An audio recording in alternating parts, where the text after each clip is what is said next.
who is my Lord and Savior, and to the man of this house, my spiritual advisor, Pastor Riser, to the rest of the pulpit, Minister Green, Apostle Rebels, Minister Clinton,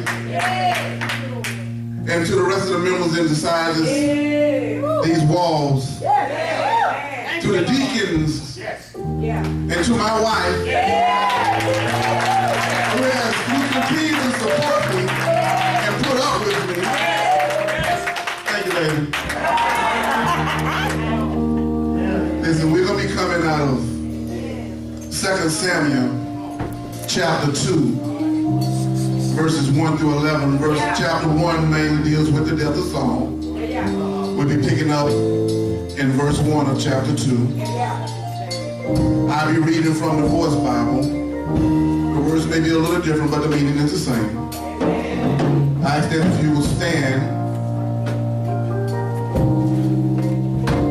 whenever you find it, say, I got it, D. I got it, D. All right.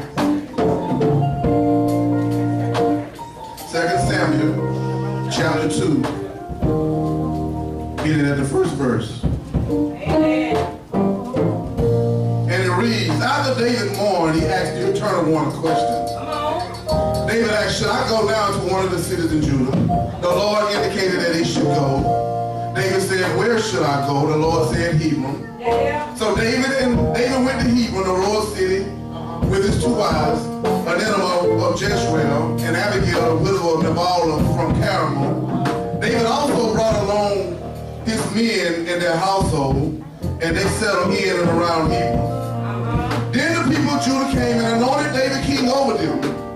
They told David how the people of Jabesh Gilead had buried Saul with dignity. So David sent a message to them. David's message read, may you be blessed by the Eternal One for your loyalty to your king Saul by burying him.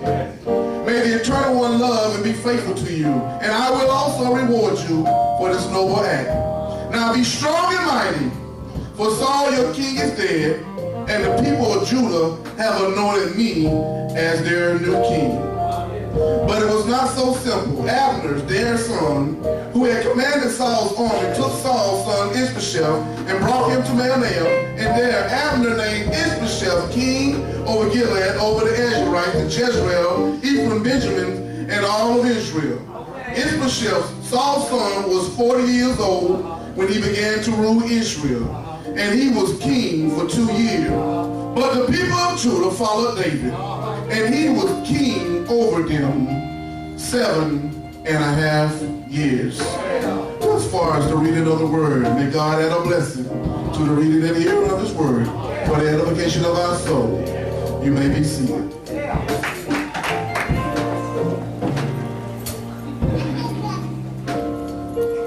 Now, what must have seemed like a lifetime ago from the words that was written in 1 Samuel up to 2 Samuel chapter 2 for David, when he was attending the sheep in his father's flock, when he was brought forward to the prophet Samuel. He was brought to Samuel as the prophet Samuel from Bethlehem, and he was anointed to be king over Israel. A young precocious teen that was gifted in music and gifted in artillery was now singled out to be God's man for God's people. Now, the preparation for the role was not one of his own choosing. He first started the employment of the current king, Saul, as one of the court musicians. See, David could play the harp. And whenever Saul would have one of his moves or get into one of his fits, they will often call David to come and play the harp to calm him down. So David first garnered the attention of the masses at the Battle of Gilead, where he moved from court musician to voluntary service person. And for 40 days, Goliath, the giant from Gath, stood in the valley of God, and he would challenge Saul's army to some to challenge him. And the winner, whoever wins, the loser, will serve the other. And for 40 days, everybody ran, including the king Saul. They ran from Goliath. But on day 41, this little harpist realized that somebody has got to stand up for God. And with a slingshot and one smooth stone, David slays the giant called Goliath. You know the story. And with the favor of God, David rises through the Jewish military ranks as a 15-year-old boy. David's airspace was stuff of legends. Oh, how the people loved David. They would sing songs of David. How Saul has killed his thousands, and David has slain his tens of thousands. So with that, David never expected what happened next. So Saul was eventually go into a jealous rage over David. He tries to kill David on multiple occasions. It got so bad that if David wasn't ducking arrows and dodging spears that's been thrown at him by Saul, that he was always hiding. And in his fear, it caused him to fight for his life. David will spend the next 15 years as a fugitive from Saul, living from cave to cave. He endured character assassination, the desire of his own people that when he helped to kill him, the burning down of his own town in Ziklag. All right.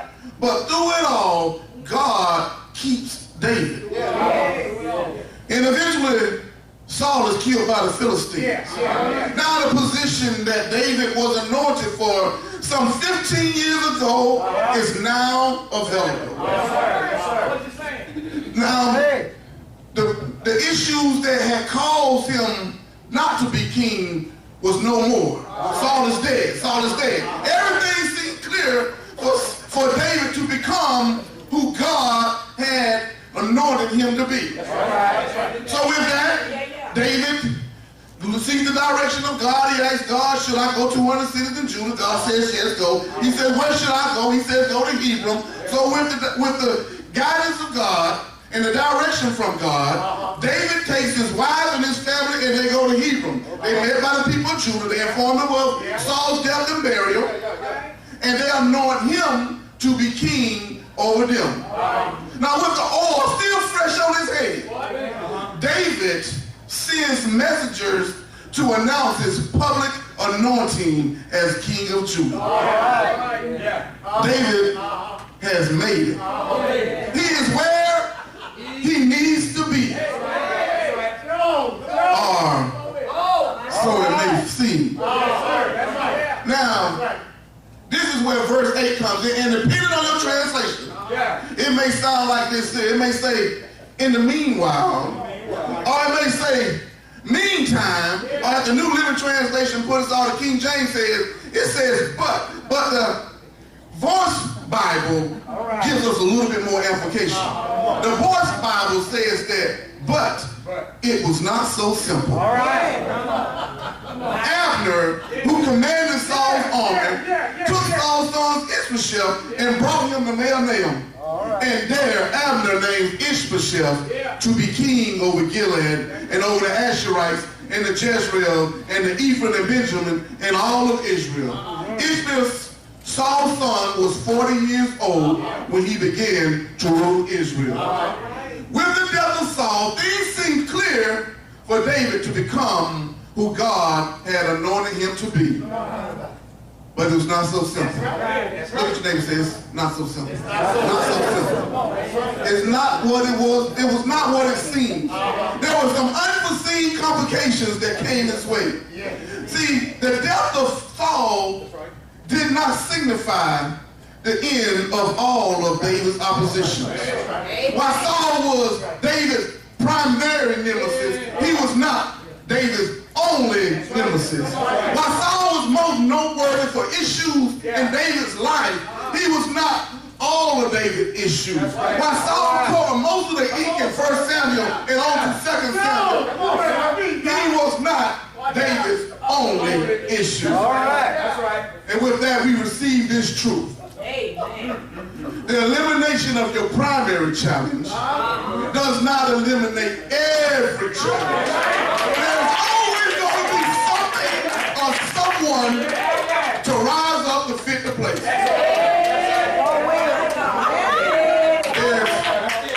There's a couple that can testify that as they, in their pursuit of a happy and trouble-free marriage, that as they stood at the altar, starry-eyed and dreamy-eyed, they can soon admit that it has not been as simple.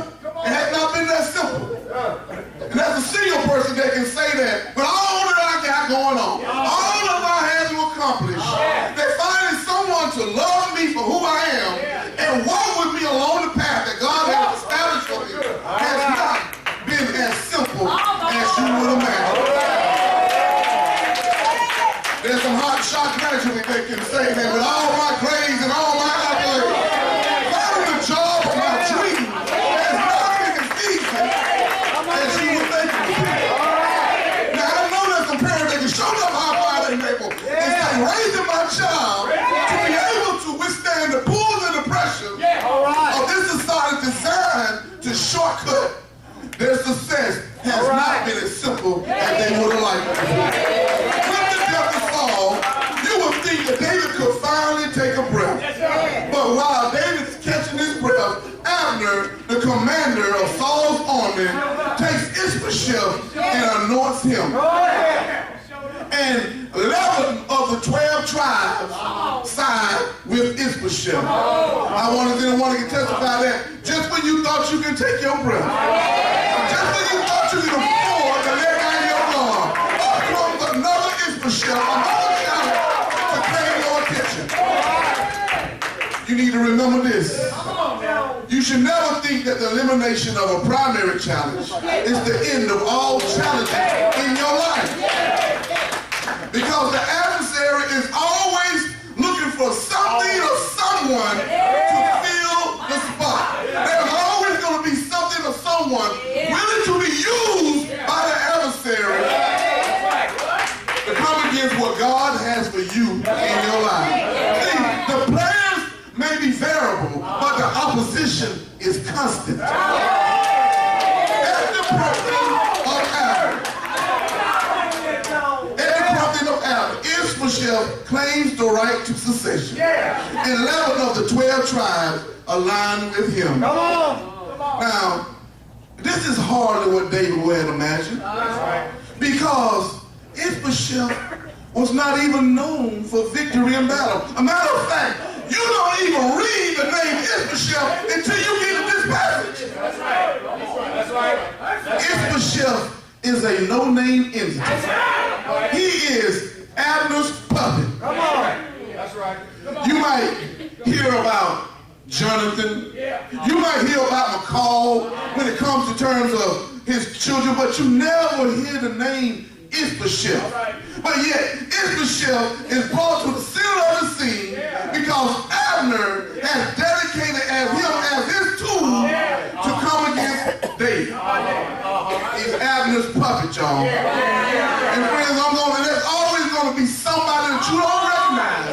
There's always going to be something you never counted on that the enemy will try to use to keep God from what you have for you in your life. Now, verse 10 gives us a little information on Ishbosheth. It says that Ishbosheth's son was 40 years old when he began to rule Israel, and he was king for 2 years. Prompted by Abner to take Saul's place on the throne, Ishbosheth enjoys a limited reign.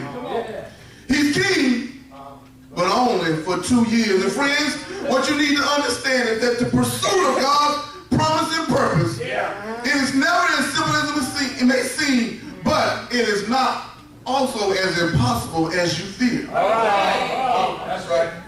With that complexity in your life that does not signify cancellation. That's right. It simply means that more is required of you to bring God's plan to the desired purpose into fruition. More time may be needed of you. More effort, more creativity may be needed from you. More prayer may be needed from you. More study, more sacrifice may be needed from you. More patience, more wisdom may be needed from you. But the more that is required does not signify impossibility. See, the path to God's purpose and promise may not be simple, but the path is sure. And the reason that it is sure because God limits opposition to his plan and his purpose. Now there's an important difference between David and Ishbosheth. Well, see, while Ishbosheth bore the bloodline of Saul, David bore the anointing of God through Samuel, from Samuel. Ishbosheth had what made Saul the man, but David had what made Saul the king. And what made Saul the king was not his bloodline. It was the fact that the prophet Samuel anointed him to be king. And God's choice is signified by God's anointing. And neither Abner's prompting nor the support of 11 of the 12 tribes could overturn what God had determined for David. See, they could delay it, but they couldn't deter it. They could irritate it, but they couldn't erase it. They can complicate it, but they couldn't cancel it. I don't know who this is for, but God wants you to understand that you don't have to confuse your complication with cancellation. Because sooner or later, God overcomes what stands in his way. Sooner or later, God troubleshoots the issue. Sooner or later, God resolves the complication.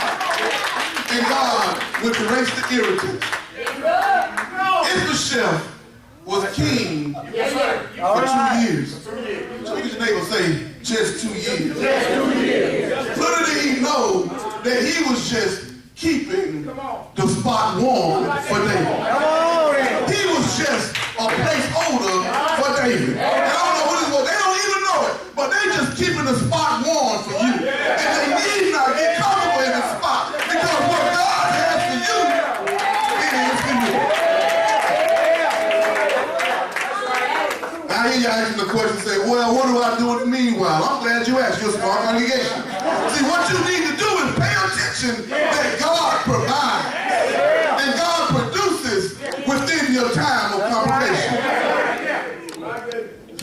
Ishbosheth is supported by Abner. He has 11 of the 12 tribes, and David has 1 tribe. Ishbosheth enjoys 11-to-1 advantage over David. And Ishbosheth possesses majority of territory in Israel. And David has Hebron. Now, it doesn't seem right that David, having enjoyed a 15-year exile while wearing the anointing of God and suffering all this stuff and all the stuff that he has gone to, and it comes down to him having only 1 tribe and 1 city. But then David will tell you this: it is more than he had before. Before chapter 2, there was no 1 tribe following him. Before chapter 2, there was no city of Hebron. All he had was a bunch of ragtag people following him.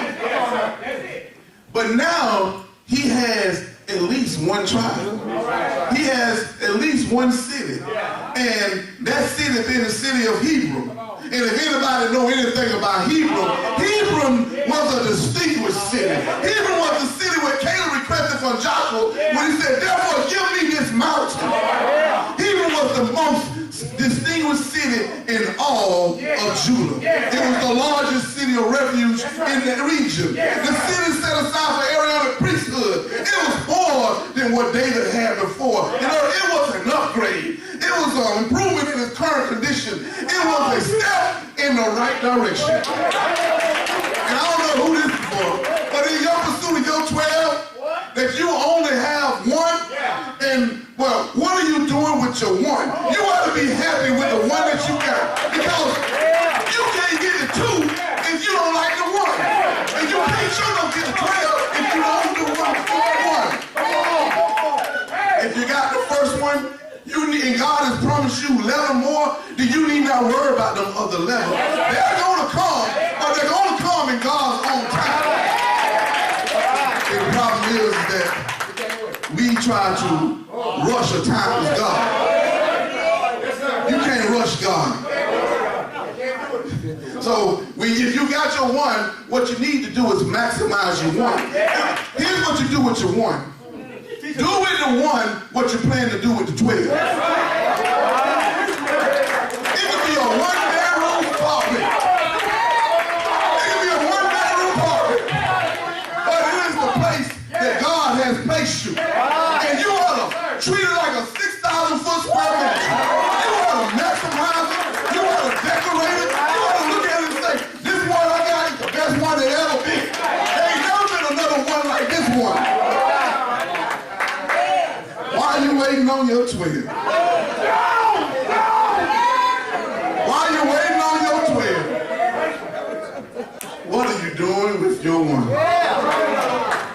What are you doing with your one? Look at them and say, what are you doing with your one? Are you sitting around complaining about all I got is one? With all my education, all my pressure, preparation, all of this and all of that, all I got is one. Meanwhile, someone else got 12 and you ain't got your 12. Your 12 hasn't come. Yes, sir. You ought to flip the script. You ought to make the devil mad by working with your one. You ought to make God proud by working with your one.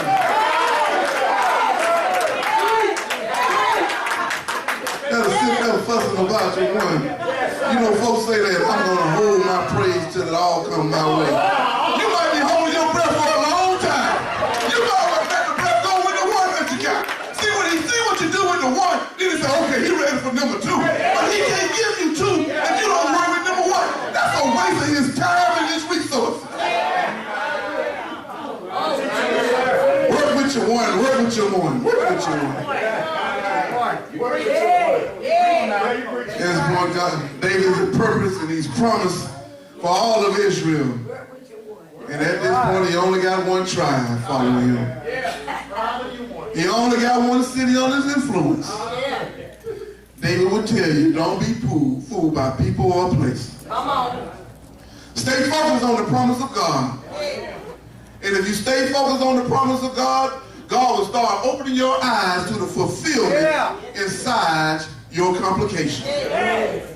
Now you may ask, where's that in the text? I'm glad you asked. You're a small congregation. It's right there. It is right there. It's staring you dead in the face. You don't see it at first. I didn't see it at first. But it's right there. And it says that Ishmael has 11 tribes. All David has is one. But look at the tribe that he has. It's not the tribe of Gad or Asher. It's not the tribe of Simeon or Reuben. It's the tribe of Judah.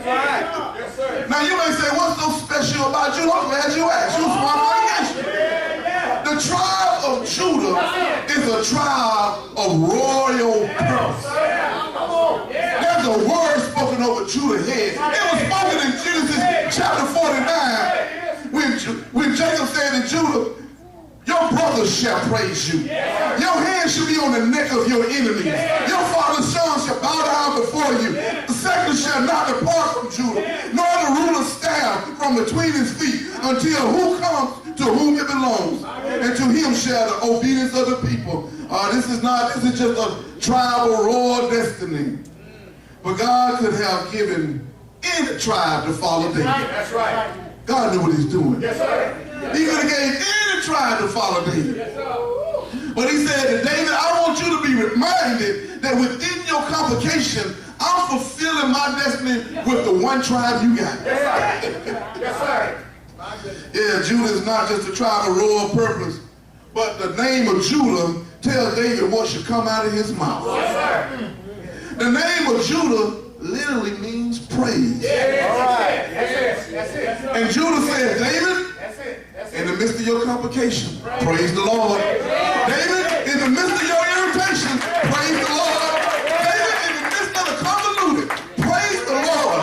In the presence of your difficulty, praise the Lord.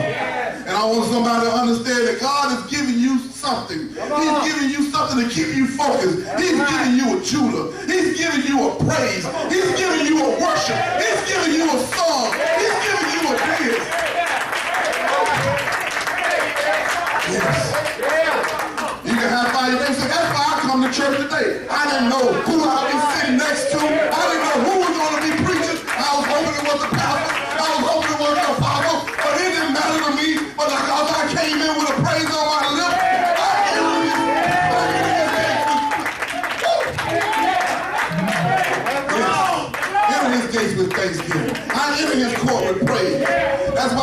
sometimes when you in alone in your car and you in your house and a song comes on you with praise and you just have to get out. You may not be able to hold a tune in the book. Yes, sir. But God is giving you a song and he's giving you a praise. Yes, sir.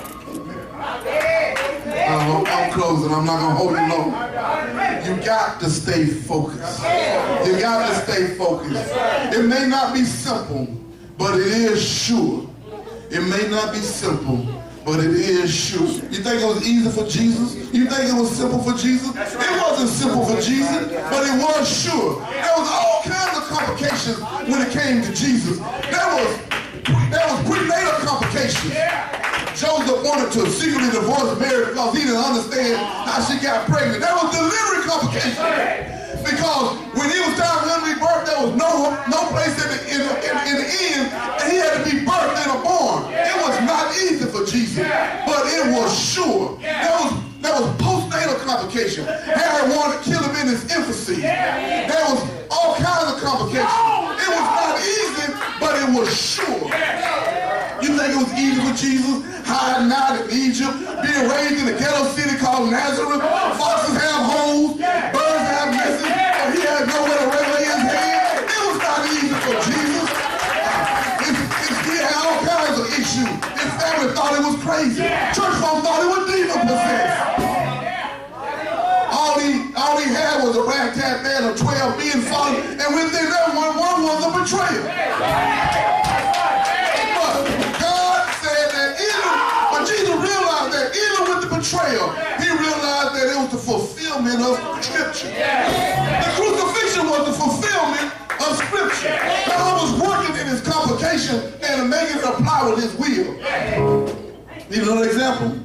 Come here, Joseph. Yes, sir. That's not you, Joseph. Come here. What do you tell your brothers, Joseph? You said what you meant for evil, God intended it for good. He took what you thought for evil and made it so I can help those who are still alive. That's why when we can say that all things work together for the good of those who call to their purpose. And we can believe that because if God has given you, I promise you 12, it's going to happen. Everything is not always going to be easy. It's not going to be easy, but it is sure enough sure. So as I close, I want to ask y'all this one question. What are you doing with your one?